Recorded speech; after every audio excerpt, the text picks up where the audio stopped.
या बातमीचे प्रायोजक आहे युनिक पेट्स। सर्व प्रकारचे पेट्स फूड अँड ॲक्सेसरीज। आमचा पत्ता केएमसी कॉम्प्लेक्स, कमरुनिसा कॉलेज समोर, सिद्धेश्वर पेठ, सोलापूर। लातूर येथे सोलापुरातील तरुणाचा पहाटे खून करण्यात आल्याची घटना समोर आली आहे। लातूरमधील स्थानिक दैनिक भूकंपमध्ये लागलेल्या बातमीनुसार पहाटे 1:15 वाजण्याच्या सुमारास लहोजी साळवे चौकात अनमोल अनिल केवटे, राहणार मंद्रुप, तालुका दक्षिण सोलापूर व एक महिला हे इर्टिका गाडीतून सोलापूरला जात असताना MH 26-20-23-56 क्रमांकाच्या क्रुझरमधून आलेल्या दोघा जणांनी सोलापूरच्या इर्टिका गाडीला कट मारली। लगेचच क्रुझर गाडी इर्टिका गाडीच्या समोर आडवी लावली।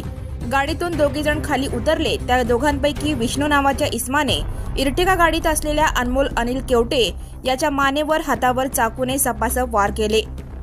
त्यात तो जागेवरच ठार झाला, तर गाडीत असलेल्या महिला यांच्यावर पाठीवर, पोटावर चाकूचे वार केले, तीही रक्ताच्या थारोळ्यात कोसळली।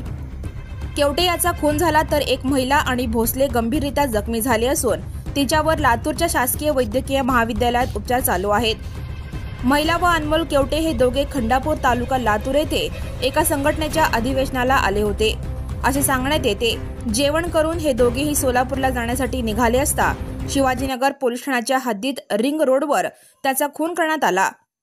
एका क्रुझरमधील दोघांनी हा खून केला, हे दृश्य एखाद्या सिनेमात दाखवावे तसे घडले आहे। ते दोघे खंडापूर येथे कोणत्या संघटनेच्या बैठकीला आले होते? क्रुझरमधील मारेकरी नेमके कोण आहेत?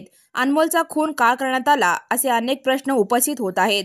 या प्रकरणी इर्टिका गाडीचा चालक नवनाथ धाकपाडे, राहणार सोलापूर याच्या फिर्यादीवरून शिवाजीनगर पोलिसात खून व खुनाचा प्रयत्न अशा कलमान्वये गुन्हा दाखल करण्यात आला आहे।